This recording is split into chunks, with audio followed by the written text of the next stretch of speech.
야고보서를 기록한 분은 예수님의 12 제자의 하나인 야고보가 아니고요, 예수님의 동생인 야고보입니다. 이 야고보는 처음에는 예수님을 구세주로 믿지를 못했습니다. 안 했습니다. 그러다가 예수님이 인류의 모든 죄를 대속하기 위해서 십자가에서 대속의 죽음을 하시고 사흘 만에 부활하시고 승천하신 이 사실을 목도한 다음에 비로소 예수님이 하나님의 아들이시요 구세주시요 메시아이심을 확신하게 되었습니다. 그래서 그가 주님께 헌신을 해서 열심히 충성하는 가운데 초대교회 초대 총회장이 되신 겁니다. 베드로보다도 먼저 총회장이 되신 분이 바로 야고보입니다. 이 야고보가 기록해 놓은 성경이 바로 야고보서입니다. 야고보는 너의 생명이 무엇이뇨라고 질문을 던진 다음 이에 대한 답을 주고 있습니다. 첫째로 인생은 분주다사하게 살아가는 존재라고 말씀을 하고 있습니다. 본문 13절에 들으라, 내 중에 말하기를 오늘이나 내일이나 우리가 아무 도시에 가서 거기서 1년을 유하며 장사하여 일을 보리라 하는 자들아 라고 말씀을 하고 있습니다. 장사하는 자들아, 장사하는 목적이 무엇이겠습니까? 그것은 이익을 남기기 위해서인 것입니다. 사람들이 분주하게 뛰어다니는 목적은 자기 자신을 위해서입니다. 마태복음 24장 38절 39절에 보면 인자의 때는 노아의 때와 같다고 하셨습니다. 노아가 방주에 들어가던 날까지 사람들이 먹고 마시며 장가들고 시집가고 있으면서 홍수가 나서 저희를 다 멸하기까지 깨닫지 못하였으니 인자의 임함도 이와 같으리라, 이렇게 말씀하고 있습니다. 노아 시대의 사람들은 육신을 위해서는 뼈가 빠지도록 일을 했습니다. 눈코 뜰 사이 없이 일을 했습니다. 새벽부터 밤중까지 동분서주한 겁니다. 그러나 영혼을 위해서는 아무 일도 하지 않았습니다. 더더욱 영원한 세계를 위해서는 아무런 준비를 하지 않았던 것입니다. 다만 먹고 마시며 쾌락을 추구하며 땅에다가 쌓아두기 위해서 동분서주했던 것입니다. 시편 39편 6절에 진실로 각 사람은 그림자같이 다니고 헛된 일에 분유하며 재물을 쌓으나 누가 취하는지 알 수 없느니라 말씀하고 있습니다. 땅콩을 추수하는 때에 까치가 땅콩을 엄청 물어다가 구름을 찾아보고 구름을 기준으로 해서 그 구름 밑에 있는 지붕 이형 밑에다가 땅콩을 수없이 쌓아두는 겁니다. 그러나 막상 먹으려고 할 때는 땅콩이 어디에 있는지 알 수가 없는 거죠. 구름이 이동을 해버렸기 때문에. 그래서 헛된 수고를 하고 만 것입니다. 이 땅콩과 같은, 이 까치와 같은 그런 헛된 일에 분유한 사람들이 너무나도 많습니다. 누가복음 12장에 기록된 어리석은 부자는 땅에다가 추수를 해서 엄청 쌓아두고 말하기를 내 영혼아, 여러 해 쓸 물건을 이렇게 가득 쌓아두었으니 이제는 평안히 쉬고 먹고 마시라, 그렇게 스스로를 위로를 했습니다. 그러자 그때 하나님께서 하신 말씀이 어리석은 자여, 오늘 밤에 내 영혼을 도로 찾아간즉 네가 예비해 둔 것이 누구시 되겠느냐, 이렇게 말씀하셨습니다. 사랑하는 성도 여러분은 한 사람도 이 어리석은 부자와 같이 그런 사람이 없으시기를 바랍니다. 둘째로, 인생은 장래가 불확실하다고 말씀하고 있습니다. 14절에 내일 일을 너희가 알지 못하는도다 라고 말씀을 하고 있습니다. 사람은 한 시간 앞일도 모릅니다. 한치 앞도 모르는 것이 인생입니다. 아침에 출근을 하면서 살아가는 아내에게 여보 잘 계세요? 나 회사에 잘 다녀올게. 그렇게 바이바이 하고 인사를 하고 집을 나간 신랑이 그만 교통사고를 당해서 세상을 떠나고 싸늘한 시체로 돌아오는 그런 사람도 있습니다.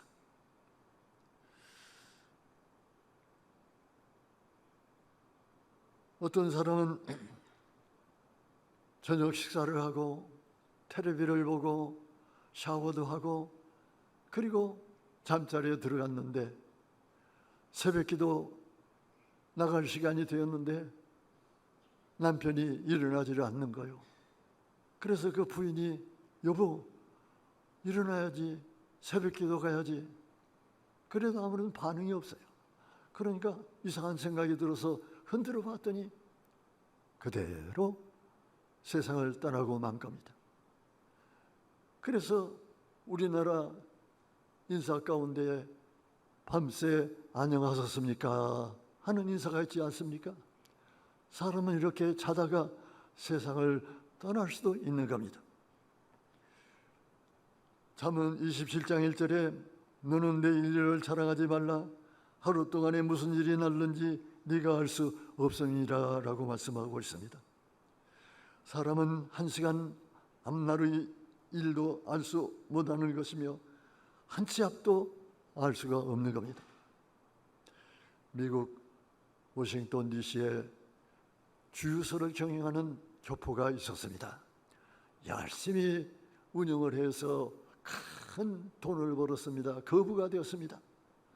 그런데 어느 날 흑인 한 사람이 차를 몰고 와서 기름을 넣었는데 $20어치 기름을 넣었습니다. 근데 기름을 넣었으면 기름값을 청산하고 가야 되는데 그만 차를 몰고 도망을 치는 겁니다. 그러자 그 주유소 주인이 뛰쳐나가서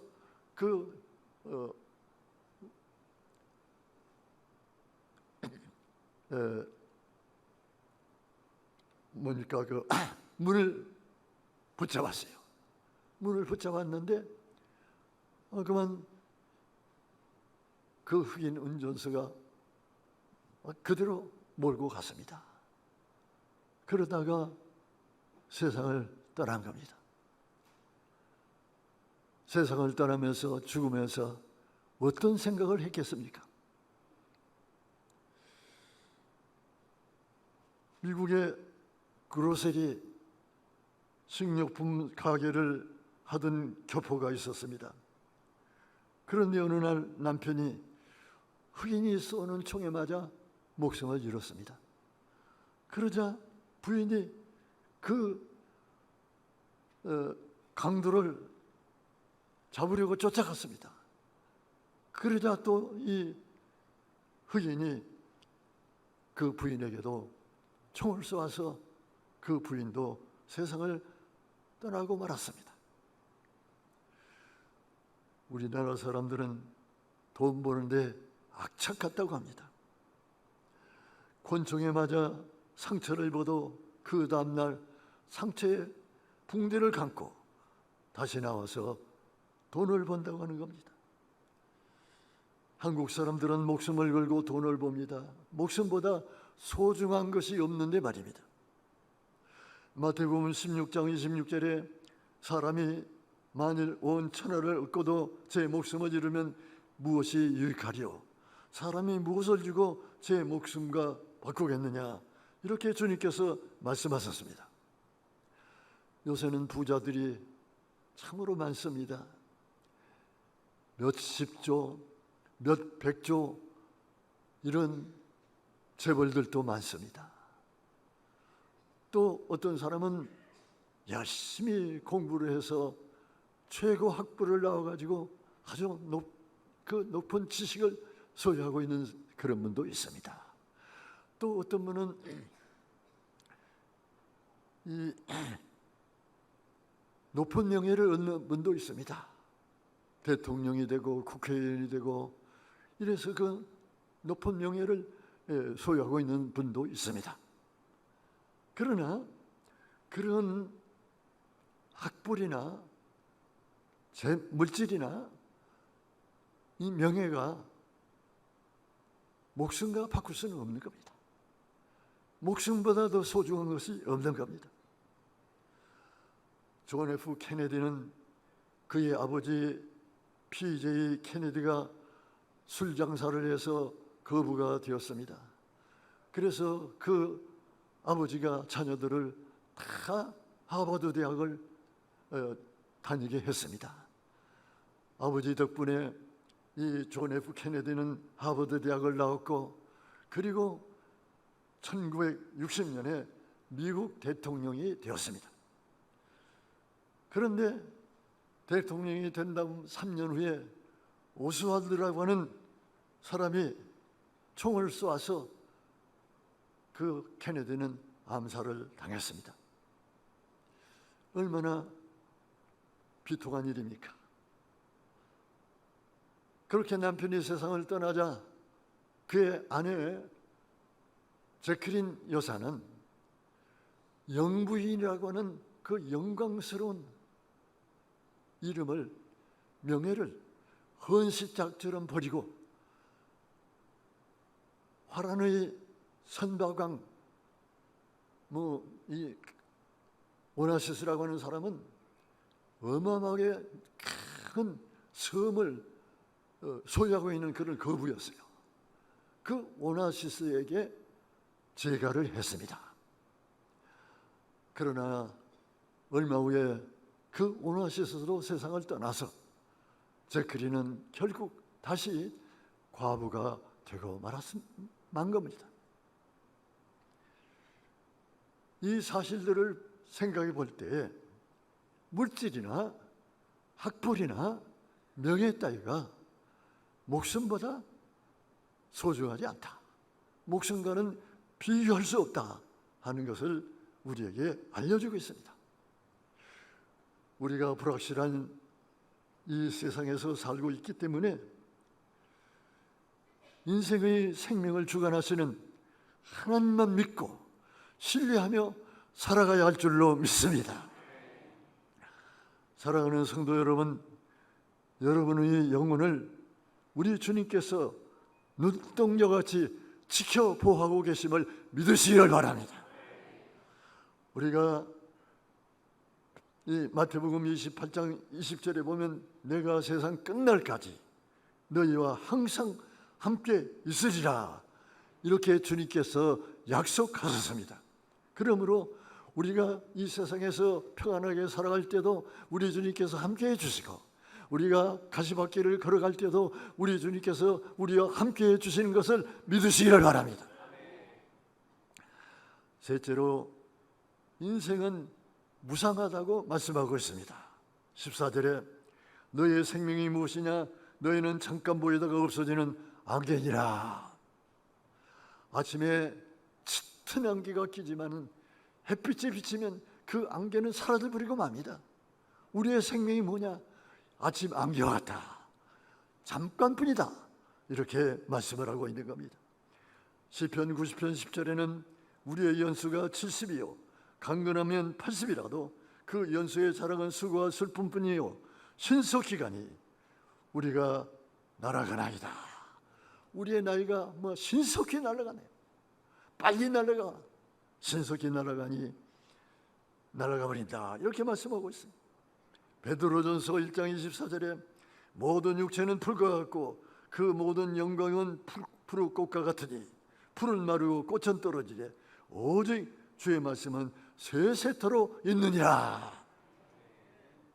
화무 11홍이여 곤물 10년, 열흘간은 꽃이 없고 10년간은 권세가 없는 것이죠. 이조시대 학자 길재는 이런 시를 지어 읊었습니다.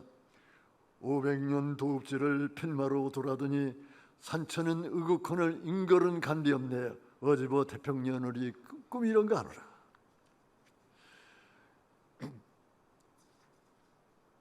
고려 말기의 학자 원천석은 흥망이 유수하니 만월 때도 추수로다. 500년 왕업이 목자의 피리에 붙였으니 석양에 지나가는 객이 눈물겨워 하노라. 고려의 학자 우탁은 한 손에 막대지고 또 한 손에 가시지고 늙은 길 가시로 막고 오는 백발 막대로 치렸더니 백발이 제문지 알고 지름길로 오더라. 이런 시를 지어 읊었습니다. 저는 목회를 시작한 지가 엊그제 같은데 벌써 이렇게 많은 세월을 보내고 검은 머리가 팥뿌리로 변했습니다. 세월이 얼마나 빨리 지나간지 모르겠습니다. 지난 3년 동안 코로나가 확산되어져서 전 세계적으로 코로나 확진자 수가 6억 7천만 명이고 코로나로 인해서 목숨을 잃은 사망자가 670만 명이라고 합니다. 그러나 하나님께서 여러분은 지켜보호해 주셔서 코로나로 인해서 목숨을 잃지 않도록 지켜보호하여 주셨습니다.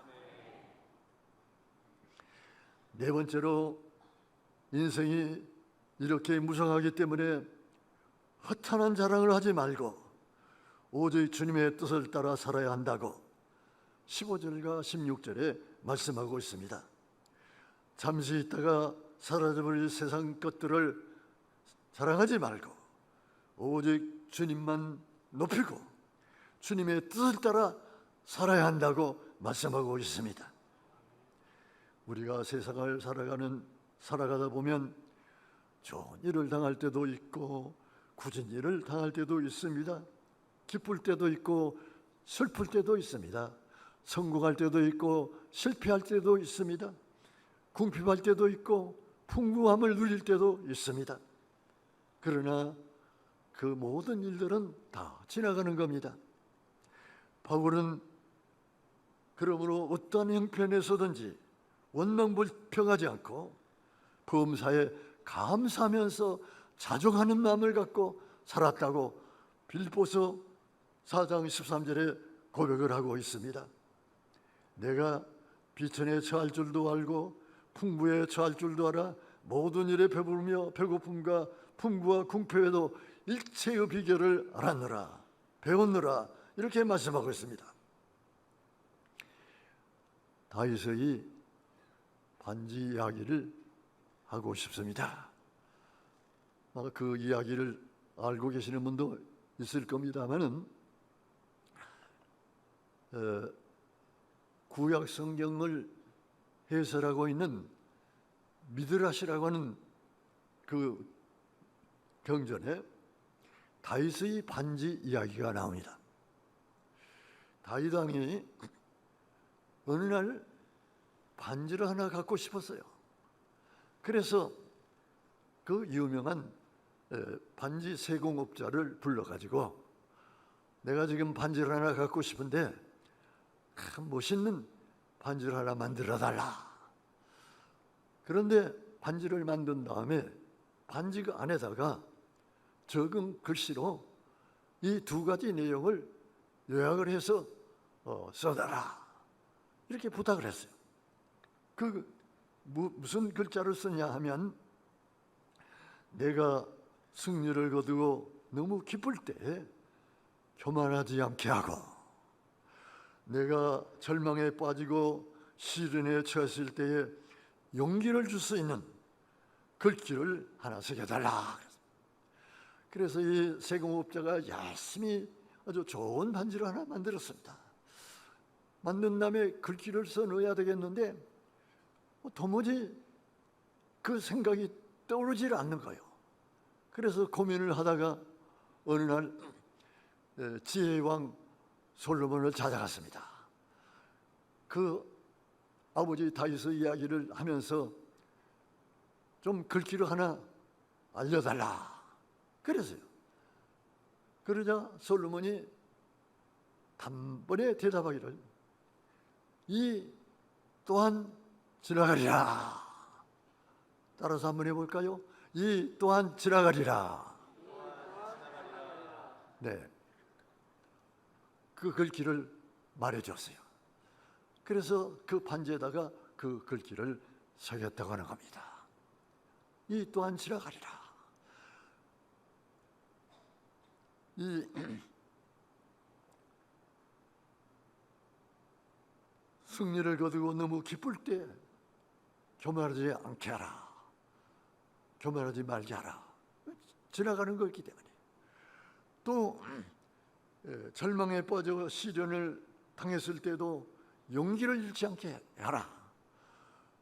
역시 성공하고 실패하고 절망에 빠졌을 때도 그것도 또 지나가는 거죠. 그러니까 성공하는 것도 지나가고 실패하는 것도 지나가고 기쁜 일도 지나가고 슬픈 일도 지나가고 궁핍한 일도 지나가고 부유함을 누릴 때도 지나가고 다 지나가는 거예요. 세상 사는 다 순간순간 이렇게 지나가 버리고 마는 거예요. 그렇기 때문에 이 사실을 기억하면 어떤 일을 당해도 절대로 원망 불평하지 않고 실망하지 않고 낙심하지 않게 될 줄로 믿습니다.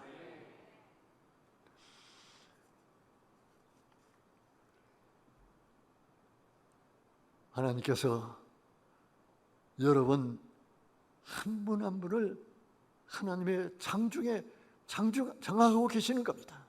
그래서 인도하고 계시는 겁니다.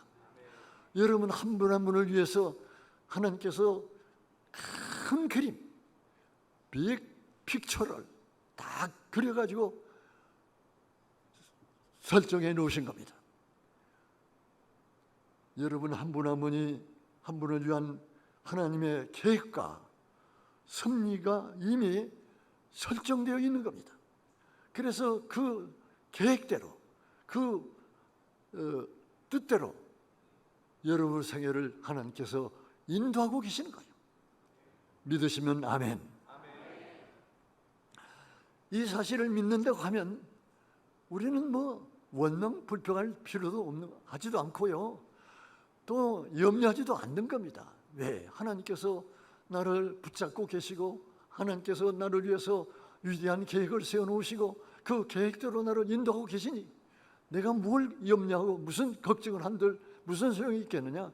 다 맡기고 하나님은 신뢰하고 의지하고 감사하면서 이 세상을 살아갈 수 있는 줄로 믿습니다. 할렐루야.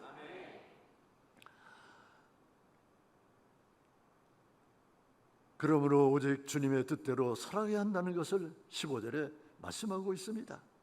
너희가 도리어 말하기를 주의 뜻이면 우리가 살기도 하고 이것저것 하리라 할 것이오늘. 우리가 주의 뜻이면 다 주의 뜻대로 모든 게 이루어지는 겁니다. 이 사실을 확신하고 하나님께 감사하면서 하나님의 뜻대로 살아가는 우리 모두가 되어지기를 축원합니다. 사도 바울은 빌립보서 1장 21절에 이는 내가 사는 것이 그리스도인이 죽는 것도 유익함이니라. 고린도후서 5장 9절 10절에 그런즉 우리는 거하든지 떠나든지 주를 기쁘시게 하는 자 되기를 힘쓰노라. 이는 우리가 반드시 그리스도의 심판대 앞에 서서 심판을 각각 선악간에 몸으로 행한 대로 심판을 받게 되리라. 이렇게 말씀하고 있습니다. 우리가 이 세상을 삶을 마치고 반드시 하나님의 심판대 앞에 서게 되는데 그날에 심판을 받게 되는 겁니다. 네가 이 세상에 가서 내 뜻대로 살았느냐?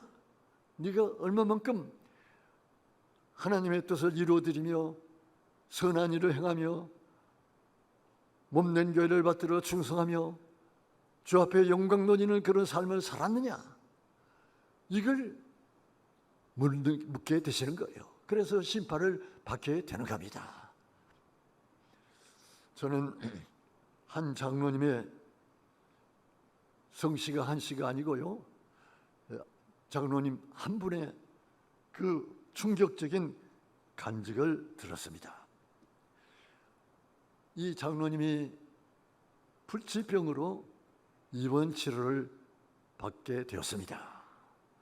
이 소식을 들은 담임 목사님이 신방을 갔습니다. 예배를 드리고 나니까 이 장로님이 그만 링겔을 뽑고 퇴원하려고 하는 거예요. 그러자 가족들이 깜짝 놀라가지고 이 무슨 일이냐고, 안 된다고. 그래도 이 장로님은 막무가내기로 그만 퇴원을 하고 말았습니다. 퇴원한 다음에 가족들을 모아놓고 마지막 이야기를 하는 거예요. 내가 이미 주님의 계시를 받았는데 내가 세상 떠날 기약이 지금 가까웠다. 그러므로 인생을 마무리하고자 한다. 장로가 해야 할 일은 첫째, 교회를 위해서 기도해야 되고, 둘째로 목사님 목회를 아론과 훌과 같이 협력을 해야 되고, 세 번째로 교인들을 돌봐야 되고, 네 번째로 열심히 전도해야 되고, 다섯 번째로 물질로 봉사해야 되는데 한 가지도 제대로 못했으니 내가 무슨 낯으로 주님 앞에 설 수 있겠느냐. 그러면서 아들에게 위임장을 주면서 인감 증명을 떼어라. 인감 증명을 떼오니까 그 장로님이 소유하고 있는 재산 5분의 1을 딱 떼어가지고 교회에다 바치고, 나머지는 그 부인하고 자식들에게 상속해주고, 그리고 기도하다가 세상을 떠나가셨답니다. 아름다운 마지막을 마치신 거죠.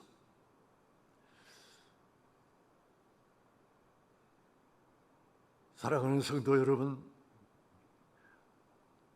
사람들이 분주다사하게 살아가지만 내일 일을 알 수 없는 불확실한 세상에 살고 있습니다. 그러므로 인생의 생명을 주관하시고 장래를 아시며 선한 길로 인도하시는 주님만 믿고 의리하며 경외하며 주님의 뜻대로 살아갈 수 있는 우리 모두가 되어지기를 바랍니다. 어떠한 형편이든지 원망하지 말고 항상 범사에 감사하면서 자족하면서 살아갈 수 있기를 바랍니다. 인생이 무상한 존재임을 깨닫고 영원 불변하신 하나님의 뜻을 좇아 살아가시기를 바랍니다. 또한 반드시 심판대 앞에 서게 될 터인데 그날에 큰 상을 받을 수 있도록 이 땅에서 주님을 열심히 섬기며 충성을 다하며 몸된 교회를 받들어 충성을 다하며 주님께 영광 돌리는 그런 삶을 사시다가 주님이 부르시면 주여 이 날을 기다렸나이다 하고 주여 내 영혼 받으시옵소서 이렇게 기도하고 하나님 나라에 들어갈 수 있는 여러분 모두가 되어지기를 주님의 이름으로 축원을 드립니다. 할렐루야.